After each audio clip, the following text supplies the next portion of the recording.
Við hefjum leikinn í Kötlugosi en 600 karlar ætla að þenja rödd sína hér á risastóru kóramóti í næstu viku. Kötlugos á Suðurnesjum. Við erum að tala um einn svona stærsta bara menningarviðburð hérna á þessu ári. Já, framöndan heljarnæmingi Kötlumót sem kallað það sem verður kringum 600-700 kallar sem saminast á Suðurlandi til að taka þátt í kóramóti. Og þeir syngja bæði hér niðri í Reykjanesbæ og upp á hérna í Bjásbrú og þarna kemur hver svo einasti kall sem getur eitthvað sungið og lætur til sín taka. Hvernig verður þessu háttað? Verður stór hátíð tónleikar allan daginn?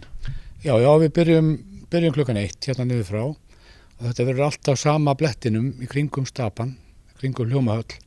Þar verður sungið í 2 sölum, í Stapanum og Bergi og síðan á Nesvöllum við hliðina. Og handan götunar í Njarðvíkurkirkju.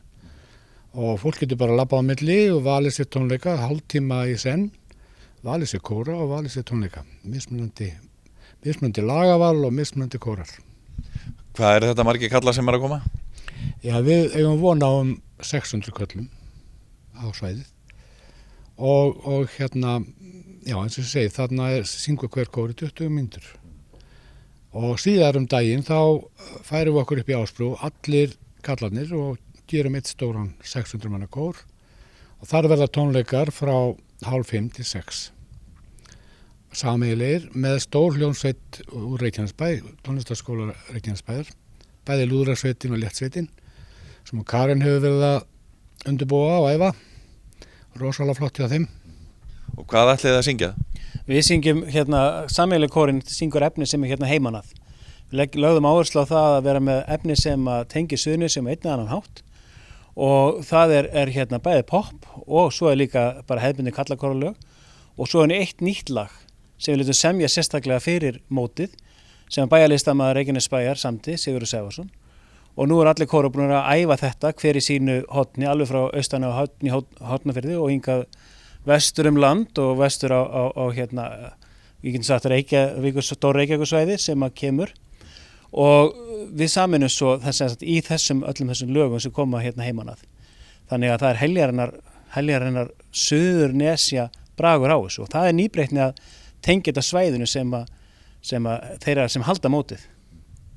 15 kórar að fara að syngja lög sem tengjast Bítlabænum. Já, og bara svæðinu öllu, bara Suðurnesjum eins og að leggja sig og þetta bæði, svona eins og ég segi, hefðbundin kallakóralög og poplög þannig að margir að fara út fyrir sinn þæginda hring, þetta er svona nýbreytni og kórstjórinn okkar, Guðlaugur Viktorsson hann sem sagt var einn af þeim sem valdi tónlistina í þetta og hann hefur að nema þetta út í Danmörku þannig að hann með svona áherslu á ryþmíska tónlist þannig að þetta er búið að vera rosa gaman í ferlinu að æfa þetta með köllum á öllum aldri, alls staðar að.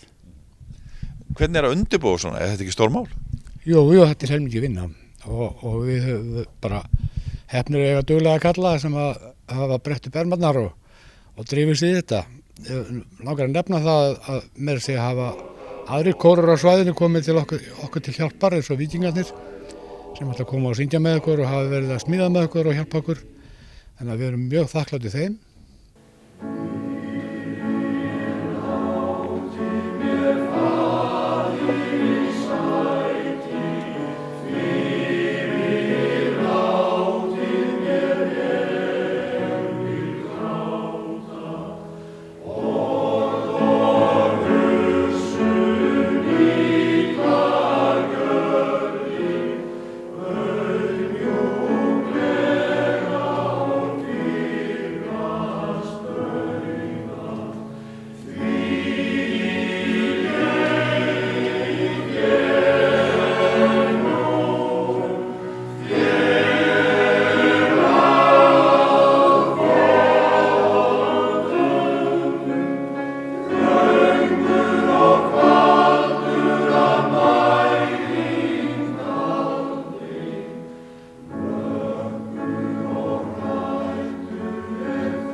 það nokkur aldursmunur hjá ykkur.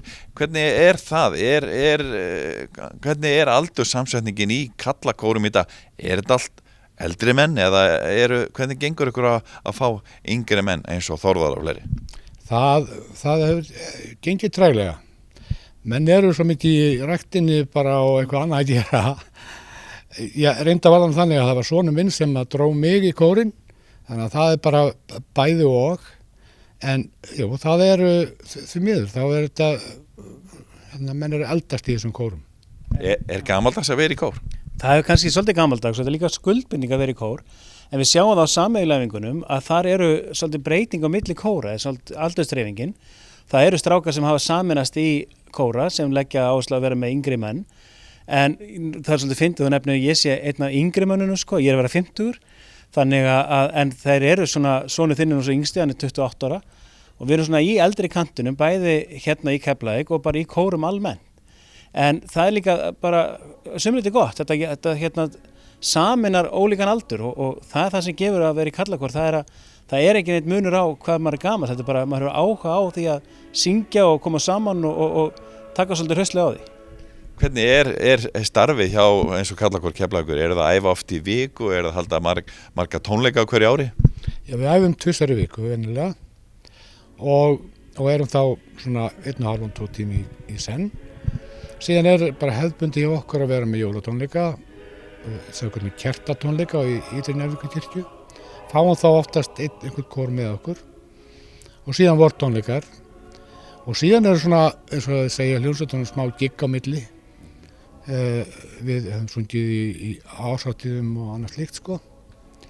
Já, þetta nú prógramið og svo þetta hefðbundna fasta að syngja á 17. júní á ljósanótt og í dúshúsum og svona. Félagsskapurinn kannski orðin jafn stóri ef ekki starra hlutverk í karlakór heldur en að vera að syngja? Já, félagsskapurinn hefur rosa mikla þýðingu og maður upplifa þegar maður fer í gegnum svona kannski eitthvað mómentar sem að menn fara af bæ til dæmis og syngja annar staðar.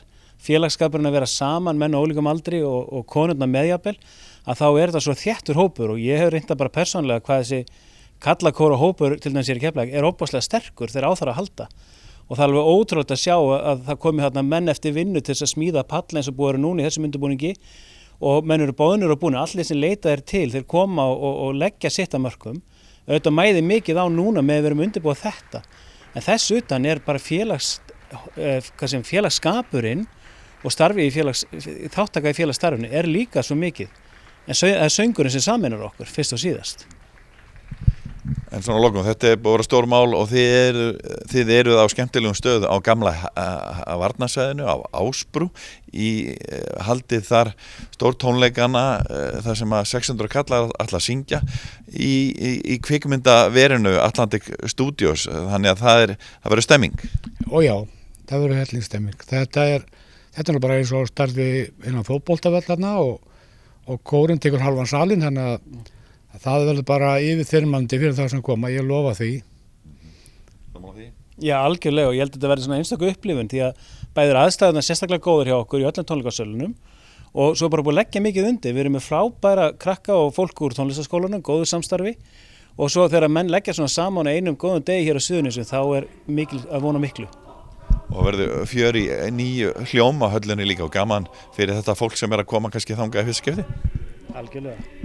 Já, og ekki síður erum við stolt af að geta sýnt gestunum okkar að frábæra aðstöðu sem þar og eins á Nesvöllum og í Njarðvíkurkirkju. Þetta bara mjög sérstakt vegna þess að þegar svona móthagur haldinn áður þá hafa menn verið að brölta upp á hanabjálka í íþróttahúsum og út allar trissur í stórum bæjum og mikill akstur á milli, en þarna geta bara allir verið á sama svæðinu, rölt á milli, hlusta hver á annan og valið sér kóra.